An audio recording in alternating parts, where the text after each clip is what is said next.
In less than a single afternoon, everything Queen Camilla had spent 30 years painstakingly building quietly and irreversibly collapsed.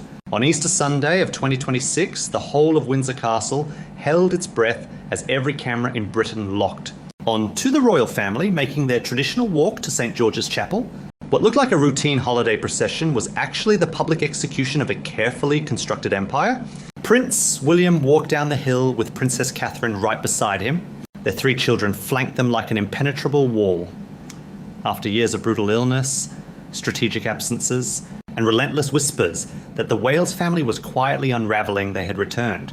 They were locked in, completely unbroken, and radiating an authority that chilled the air. But the true story of that day was not about who was standing in the center. It was about who had been strategically and flawlessly frozen out. If you looked closely at the physical geography of that procession, a terrifying new reality emerged. Right beside William stood Prince Edward, the Duke of Edinburgh, accompanied by his son James. Princess Anne walked in close proximity. Peter Phillips was stationed nearby. Every single member of the blood-born Windsor inner circle was arranged around William like a living fortress. They moved as one unified front, looking as though they possessed absolute certainty about a future the rest of the world could not yet see. Now look for Camilla's people. Look for the inner circle she had spent decades elevating. They were completely absent. Prince Andrew, the disgraced brother Camilla, had stubbornly refused to cut off despite everything the world knew about him, was banished from the frame.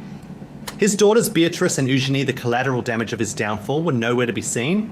The individuals who had historically orbited Camilla's sphere of influence had been structurally erased from the visual narrative. Nothing about a royal photograph is accidental. At a Windsor event of this magnitude, with the entire global press watching, every single physical placement is meticulously engineered weeks in advance. Someone within the institution made a conscious decision about who stood where. Someone in a position of ultimate authority decided that Camilla's protective barrier would be stripped away. That photograph was not merely a picture, it was a forensic document of shifting power. It was a verdict. It declared, without a single spoken word, that the walls had closed in, and that the people who were currently drafting the blueprint for the future monarchy had looked at Camilla and quietly decided she would not survive the transition. What Camilla realized behind closed doors in the aftermath of that walk was the exact thing she had spent decades trying to outrun, the devastating realization that she actually owns nothing. This video will unpack the secret power grab she attempted over the royal vaults, how Prince William and Prince Edward uncovered the depth of her overreach and the silent, ruthless institutional retaliation that followed. We will explore how a single piece of jewelry triggered a systematic dismantling of her influence, and how the monarchy is using the cold mechanics of administrative protocol to trap her in a reality of profound commercial desperation. To understand the sheer magnitude of Camilla's current humiliation, you must first understand the staggering illusion of absolute power she operated under just a few years prior. For 30 years, she played the longest and most dangerous game in modern royal history. She survived the public hatred, she outlasted the shadow of Diana, and she manipulated the institutional machinery until the title of Queen was firmly in her grasp. She genuinely believed she had Charles completely controlled, and by extension, she believed she had the entire British monarchy under her thumb. She felt completely untouchable, and that arrogance began to manifest in her visual choices. In February 2023, during a highly publicised visit to East London, Camilla made a move that caused senior Palisades to go completely still. She stepped out of her vehicle wearing a brooch crafted in the exact shape of the Tudor Crown. It was a stunning piece of jewellery, a silver frame heavy with sapphires, rubies and emeralds pressed into her coat like a glittering threat. That detail matters profoundly. In the coded language of the royal institution, the Tudor Crown is not merely a historical motif. It is the central defining symbol on King Charles III's official royal cipher. It is the literal emblem of his sovereign authority, his identity and power pressed into metal. By fastening that specific symbol to her chest, right over her heart, Camilla was not wearing an accessory. She was wearing a declaration. Royal jewellery experts are absolutely unambiguous about how brooches function in palace warfare. They carry silent messages about loyalty, dominion, and territorial control that no official statement would ever dare to articulate. Camilla's Tudor Crown brooch carried a message so deafening it required no words. It told the entire working family, I am not just standing beside the king, I carry his crown. I am the permanent power behind the throne, and I am not going anywhere. Palace insiders were completely blindsided by the brazenness of it. This was not Camilla honouring the institution. This was Camilla telling the institution exactly where she intended to stay. But that was only the beginning of her staggering exploitation of the royal vaults. When Charles was formally crowned in May 2023, Camilla crossed a psychological line from which the British public would never allow her to return. She walked into Westminster Abbey wearing jewels pulled directly from the most intimate, deeply personal collection of the late Queen Elizabeth II. The crown resting on Camilla's head had been custom reset with the Cullinan 3, 4, and 5 diamonds. These were not generic ceremonial stones gathering dust in a museum. These were the very diamonds Queen Elizabeth had affectionately named Granny's Chips. They were stones the late Queen had worn as a personal brooch for decades. The grief over Elizabeth's passing was still intensely raw across the United Kingdom. The country had not even finished mourning their matriarch. When the public watched Camilla walk down the aisle wearing those specific diamonds, royal watchers described it as a collective gut punch. The palace public relations machine scrambled to frame it as a beautiful tribute to history, but that is not what the public saw. The public saw a woman who had spent 30 years being despised, a woman who had shattered one of the most beloved marriages in royal history, casually reaching into a dead queen's jewelry box on the very day she claimed her ultimate victory. Something inside millions of people went ice cold in that moment, and it never warmed back up. The moral outrage was palpable. Camilla was not simply wearing historic jewels, she was actively trying to wear the armour of a woman the country was still deeply grieving. She was attempting to visually erase the quiet, dignified legacy of Elizabeth, just as she had spent decades trying to erase the luminous legacy of Diana. Every time Camilla reached for a piece of history that felt violently incongruous with her own past, she cracked open old wounds. She reminded everyone of the wreckage she had left behind to secure her position. The illusion of her power was peaking, but the foundation beneath it was completely hollow. The trigger for the current crisis was not just about diamonds. It was about how Camilla weaponized her proximity to the king to protect her own inner circle while discarding the actual pillars of the monarchy. When Charles's devastating cancer diagnosis forced him to abruptly retreat from public duties, the institution faced a terrifying void. Into that void stepped Prince Edward and his wife Sophie. They did not ask for permission, and they did not ask for a spotlight. They simply stepped forward. They took on grueling solo international tours, acting as the face of the king across the globe with absolutely no safety net beneath them. They carried the staggering weight of a monarchy that was dangerously close to collapsing in on itself. Then came the devastating insult. In April 2024, King Charles released his highly anticipated honours list. It was a roster meant to publicly recognise those who had shown up, those who had bled for the crown during its darkest hour. Queen Camilla was prominently honoured. Prince William and Princess Catherine were rightfully recognised, but the names of Prince Edward and Sophie were completely missing. They were omitted. They were erased. The absence was so glaring, so fundamentally unjust that royal commentators immediately flagged it on international television.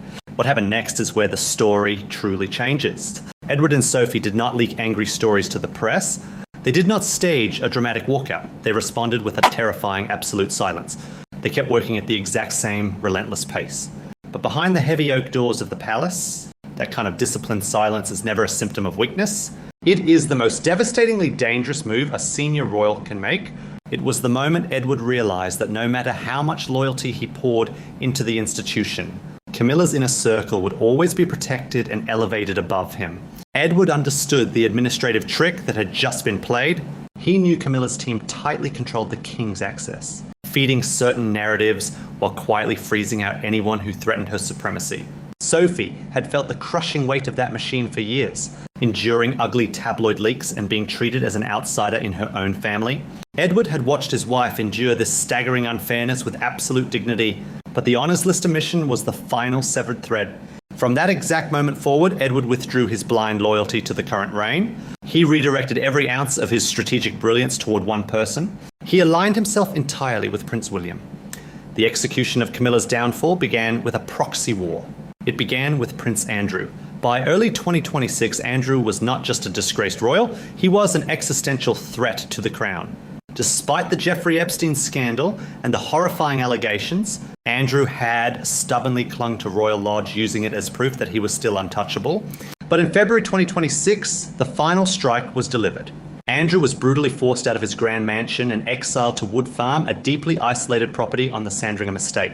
The detail that exposes the shifting power dynamics of the monarchy is what happened immediately after Andrew's forced relocation. When a fresh crisis erupted around Andrew at Wood Farm, King Charles was residing just 1 single mile away at Sandringham. 1 mile. His own brother was unravelling and Charles did not make the drive. He did not step in. It was Prince Edward who made the journey. But Edward did not go to Wood Farm to offer brotherly comfort. He went as an executioner. He walked into that isolated house, delivered a brutally cold ultimatum to accelerate Andrew's permanent removal from public life, and walked back out without flinching. Edward demonstrated exactly what he was capable of. He proved that he could execute the dirty, ruthless administrative tasks that Charles was emotionally too weak to handle. And that is exactly why Edward's physical placement next to William on Easter Sunday was a death sentence for Camilla's future. Edward had just cleanly dismantled his own brother for the survival of the institution. What do you think he is preparing to do to a stepmother who holds no royal blood? Camilla's secret plan had been to secure permanent access to the royal vaults and guarantee her place in the front row of history regardless of Charles's health. She thought she could maneuver her own non-royal children into the aristocratic fold, but William and Anne had quietly followed the paper trail. They saw the aggressive public relations pushes, the subtle administrative grabs for power, and the desperate attempts to rewrite the financial architecture of the monarchy in her favour. And they did not scream. They did not confront her. They simply used the system against her. The silent retaliation is happening right now in real time. The catastrophic realization hitting Camilla is the looming reality of William's coronation. The public assumes that blocking someone from a coronation requires a physical confrontation, guards at a doorway, a humiliating scene. But that is not how the palace operates. The block is purely administrative, and it is absolute. When William ascends, he builds his coronation from scratch. He controls the guest list, he controls the seating chart, he controls the royal vaults. He dictates exactly who gets to wear the historic diamonds and who is forced to wear civilian clothes. And right now, Prince Edward is helping William draw the map of that future court. Every time Edward places himself in William's visible orbit, every time Sophie strategically skips an event where Camilla is seated at the centre, they are mapping out a future where Camilla simply does not exist. The trap has already snapped shut. Camilla is sitting in the centre of an empire, suddenly realising she has lost the keys to every door. The illusion of absolute power is evaporating, leaving behind a profound and chilling commercial desperation. She owns no palaces, she owns no crown jewels. Her entire existence relies on a man who is fading. While the men who hold her future are quietly standing shoulder to shoulder, waiting for the clock to run out, when the terrifying reality of her situation finally breached the walls of her private chambers, Camilla did what she had done for 30 uninterrupted years. She turned to the one man who had always shielded her from consequence. She turned to King Charles. Throughout their entire scandalous history, Charles had been her ultimate weapon. He had fought his mother, he had fought the British government, and he had fought the overwhelming hatred of his own people to place a crown on her head. Camilla fully expected him to do it again. She expected Charles to summon Prince William to reprimand Prince Edward, and to aggressively enforce a binding structural guarantee that her power, her properties, and her inner circle would remain untouchable long after he was gone. Instead, she was met with the ultimate psychological betrayal. Charles did absolutely nothing. The devastating silence of King Charles was not born of sudden malice, but of profound institutional exhaustion. The king is a man deeply compromised by his health and intimately aware of his own fading leverage. He knows perfectly well that his reign is merely a transitional bridge between the monumental era of his mother and the highly anticipated future of his son. Charles cannot wage a structural war against his own heir because the fundamental architecture of the monarchy simply does not allow it. William holds all the cards. When Camilla demanded protection from the cold administrative freeze she was experiencing from William, Anne, and Edward, Charles looked at the woman he had sacrificed his reputation for and offered her nothing but quiet resignation. In that agonizing silence, the final pillar of Camilla's empire snapped. Without the active, aggressive protection of the reigning monarch, the illusion of Camilla's absolute power rapidly dissolved into a state of chilling commercial desperation. To understand the brutality of what William is doing to her, you have to stop looking at the royal family as a family and start looking at them as a ruthless corporate trust. Camilla's fatal miscalculation was confusing her proximity to extreme wealth with the actual legal ownership of that wealth. She owns absolutely nothing. The majestic palaces she walks through, the sprawling estates she treats as her own, the heavily guarded convoys, and the multi-million-dollar payrolls that fund her fiercely loyal inner circle do not belong to her. They belong to the crown, and the crown is rapidly slipping out of her husband's hands and into the hands of a stepson who has never forgiven her. The forensic reality of her financial future is completely devastating. When Charles passes, Camilla's title of Queen Consort instantly evaporates. She becomes the Queen Dowager, a purely ceremonial historical footnote with zero constitutional authority, zero guaranteed state funding, and zero automatic right to occupy any primary royal residence. Her entire existence, her housing, her security detail, and her allowance will be entirely at the mercy of the new sovereign's ledger. Prince William currently controls the Duchy of Cornwall, a billion-dollar real estate empire. When he becomes king, he will control the Crown estate and the privy purse. He will hold the deeds, the master keys, and the bank accounts.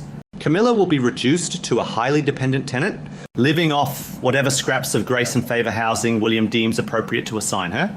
The people who work for Camilla, the aggressive public relations operators known inside the palace as the Rottweilers, can already read the writing on the wall. They understand how royal payrolls function. They know that when William ascends, the funding for Camilla's private court will be ruthlessly slashed to the bone. You can already see the silent exodus beginning. The sycophants who spent years executing her smear campaigns against other royals are quietly distancing themselves, desperately trying to secure their own survival in William's incoming administration. They're abandoning her because they realize her commercial leverage is completely dead. As her financial and structural power rots from the inside out, the institution is already executing a campaign of visual humiliation through subtle administrative shifts. This is how the palace truly destroys someone. They do not issue a press release, they use protocol. Recently, palace insiders noted that a prominent portrait of Camilla, once displayed in a high-traffic primary gallery, was quietly relocated to a secondary, less visible hallway. Master access keys to certain private wings of Windsor have been reconfigured under the impenetrable guise of routine security updates, conveniently locking her staff out of crucial corridors of power. She is being systematically walked out the side door, stripped of her access, one revoked pass at a time, long before the main event even begins. While Camilla is being dismantled, the new order is being flawlessly restored. Princess Catherine is quietly, effortlessly taking her rightful place at the absolute center of the institution. The contrast between the two women is a masterclass in the psychology of true power. Camilla operated from a place of staggering insecurity, frantically raiding Queen Elizabeth's jewelry box, wearing Granny's chips and the Tudor Crown to scream to the world that she belonged. Catherine does not need to scream. Catherine wears pieces of the late Queen's and Princess Diana's legacy with a quiet, uncomplaining grace that requires no explanation. When Catherine stands beside William, she does not look like a woman borrowing power. She looks like a woman who was born to inherit it. By protecting his wife and strategically elevating her, William is simultaneously restoring the luminous legacy of his mother. Diana's memory, which Camilla spent 3 decades aggressively trying to erase from the institutional narrative, is being woven right back into the very fabric of the crown. Every time William makes a decision that prioritizes Catherine's dignity over Camilla's demands, he is silently avenging the woman who called Camilla her absolute nightmare, and he is doing it with the full, fiercely guarded backing of Princess Anne. Anne, whose loyalty has only ever belonged to the preservation of the crown itself, has clearly aligned her formidable influence with William and Edward. They are a united, impenetrable front, patiently watching the clock run out on an imposter they never truly accepted. This brings us to the ultimate reckoning, the impending coronation of King William. The block that Prince Edward initiated is not a temporary spat. It is the final, permanent architectural blueprint of the next reign. When William stands in Westminster Abbey to be crowned, Camilla will not be marching in the procession. She will not be dictating the guest list. She will not be wearing the Cullinan diamonds. If she is permitted to attend at all, she will be seated exactly where William's administrative staff dictates, wearing exactly what they permit her to wear, surrounded by a family that has effectively erased her from their future. Camilla played a 30-year game of manipulation public relations warfare, an emotional destruction to capture a crown she believed would make her immortal. She sacrificed the peace of a family and the sanity of a young Princess of Wales to secure her place in the history books. But in the end, she failed to understand the most basic rule of the institution she invaded. The monarchy always protects itself. It absorbs the damage, it waits out the threat, and then it systematically neutralizes the liability. Camilla's ultimate punishment is not being banished. Her ultimate punishment is being forced to sit quietly in the shadows, entirely powerless. Watching the son of the woman she destroyed take absolute control of the world she sacrificed everything to steal. Thank you for exploring this deep, analytical breakdown of the royal institution's shifting power dynamics. If you value this kind of forensic, emotionally grounded storytelling, please take a moment to subscribe and leave your thoughts on William's quiet retaliation in the comments below.